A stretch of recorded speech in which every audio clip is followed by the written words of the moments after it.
Hello, all you Wookiee warriors. How's it going? So, welcome back to the walking vlogs.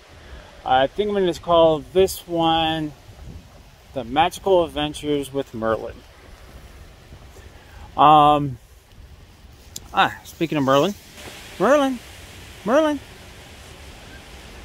Now he's too distracted by all the sights and sounds. Merlin.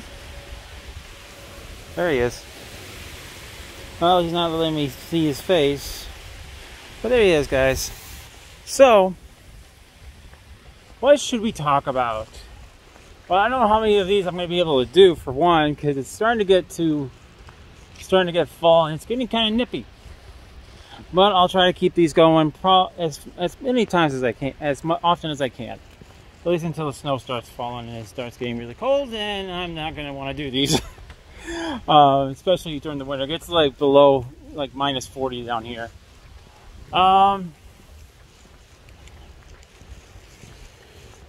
What to talk about? Oh,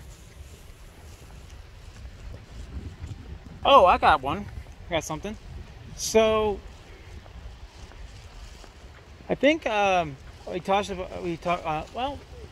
before we get to that, I wanted to say I absolutely had a blast in the podcast on yesterday. Sorry, my days kind of blurred together because you guys know I work third shift with Zombie. By the way, I didn't say it in the podcast. I was just rushed for time because I was like needing to get to work, and I almost ended up being late for work. But also, be sure to check out Zombie's channel. He does fantastic content. But I had a really fun time. I can't wait for us to be able to do it again.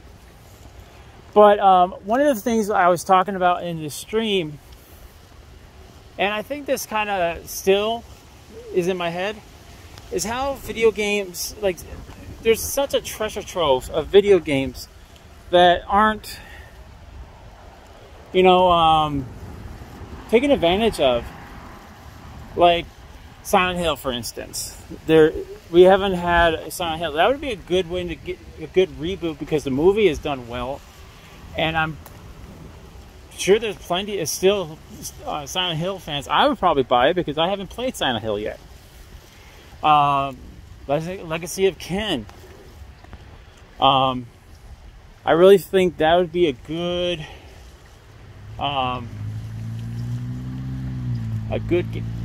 few games to, you know, remaster.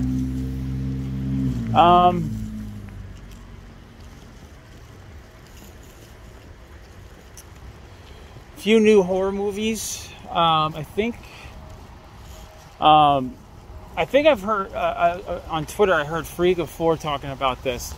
Is talking about this movie called The Barbarian. It looks interesting, but also confusing. Which is not like a terrible bad combo, but it just kind of looks like something that would kind of make me scratch my head more than it actually would scare me.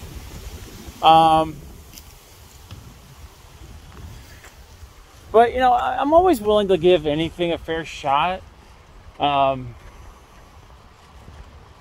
Because there hasn't really been too many horror movies that I've been like, oh, we gotta go and see this, you know?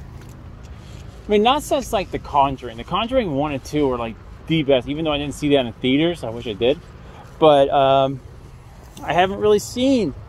didn't get a chance to really see The Conjuring in theaters, but it feels like there's not a whole lot of plethora of horror movies out there these days, you know? Those movies that there are here are like, it's kind of like random. I don't want to say it's random, but it's like once in a blue moon we'll have a horror movie that will literally scare the socks off you, you know? And I love those movies. Like, I love the movies where the genre is not like overdone. Like, how can I put this? Like, I like the old-fashioned horror movies, like Halloween. I like Nightmare on Elm Street, Friday the 13th, The Exorcist. I mean, like the first time I see those were like, those really did scare me back in the heyday. But now I've already seen it, and everyone in their Antilles has tried to create their own like horror genre, like their horror killer, and you kind of already know what to expect from the movie. But only a few movies now that are modern that I've actually like, oh wow. Like, for instance, the movie I just talked about, Silent Hill, that actually got me like, a couple of times. And that's something, a feeling I haven't had from a horror movie in a while. Like The Conjuring did that, especially when the witch ghost was like on that dresser, and I was like, oh my, you know. And I can't help but I can't forget werewolf movies. I don't think there's been a really good werewolf movies in a while. Like some of my favorites are Werewolf in London. Probably because, you know, even though like it's a horror movie, you know, it shows like the turmoil with the guy who's changed. It shows like a really like the painful transformation, not just like, you know, the underworld where the guy just like hulks out. And then, you know, the turmoil with his friend, you know, like he can't just forget about all the people that he has killed. He has to relive that in a way, you know. He sees these victims every single day, including his friend who was the first victim. I think one of my all-time favorite werewolf movies was probably Silver Bullet, because of Stephen King. Yeah, I think that was a Stephen King based movie, and I really loved that movie, especially when you get the big reveal of the werewolf, and then, you know, you're trying to figure out who it is, and then you see like the priest actually have a eye patch over his eye.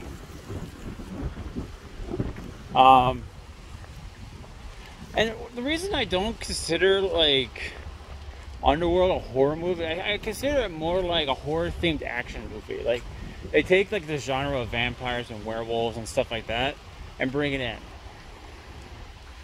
And I think I talked about this in the podcast about Ghostbusters. I love Ghostbusters, but I would like to see... Now, I don't think they would be able to top it, but it'd be nice to see if somebody could create something similar. You know, entirely different story, different cast, different everything. And not just... they were inspired by Ghostbusters, but it's like their own thing, you know? I know I'm saying a lot, I'm sorry. It's early in the morning for me. I haven't had a lot of sleep today, so I'm trying to figure out, like, in my head what we should be talking about. And I think I'm just like remembering the podcast a lot right now. And I think that's the same thing for horror games, really, too, because it's shocking that there's just really not a whole lot of horror games out there. I mean, sure, there's like The Evil Within, sure.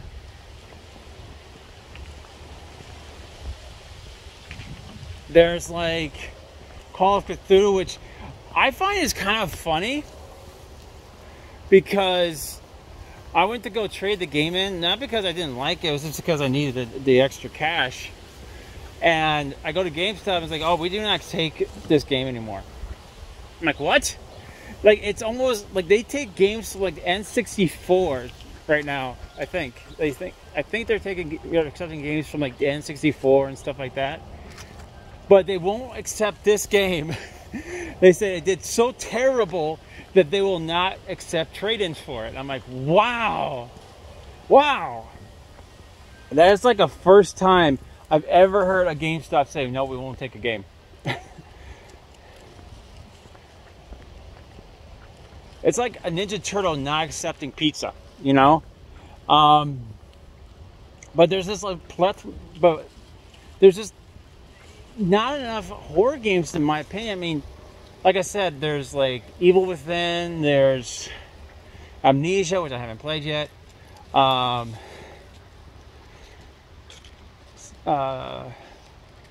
can't say Silent Hill because Silent Hill is not available on the PlayStation 4 or PS5. I mean, there's Doom, but that's more like a action movie, like an action video game, than it is a horror video game, you know? It takes like kind of like what I was saying before, it takes like horror themed, like demons, blood, guts, grotesque, and they turn it into like an action game, you know? But also like it's still horror element. But I'm talking like Outlast, like games like Outlast for one. That stuck in my head. Like the first time I ever played it, I got scared, like practically nightmare scared. All right, I think we're gonna stop. Sorry to leave you guys with a cliffhanger. We'll continue this discussion on the next video because we're getting close to getting home, and after I get home, I have to go and run some errands, or an errand. So, thank you guys so much for watching. I promise I'll get better at these vlogs. I know I haven't done them in a while. But thank you so much for watching. I hope you guys are all having a Wookiee'tastic day. And I'll see you all on our next adventure. See ya!